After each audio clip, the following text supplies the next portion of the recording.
Noong madaling araw ng October 26, 1992, nagising ang pulis na si Rodelio Cabales sa ingay ng baril at nang lumabas siya, nakita niya na pinaputukan ng 30 NPA rebels ang bahay ng kanyang kapitbahay. Imbes na magtago, lumabas si Cabales sa kanyang bahay, dala ang kanyang M16 at pinaputukan ang mga rebelde.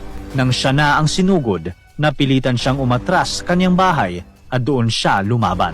Nagawa niyang iwasan ang putok ng baril ng mga NPA habang binabaril niya rin ang mga ito.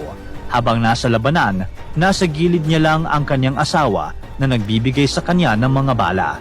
Nang matapos ang putukan, 11 rebels ang napatumba ni Cabales. Bilang parangal sa kanyang ipinakitang tapang, na-promote siya sa trabaho.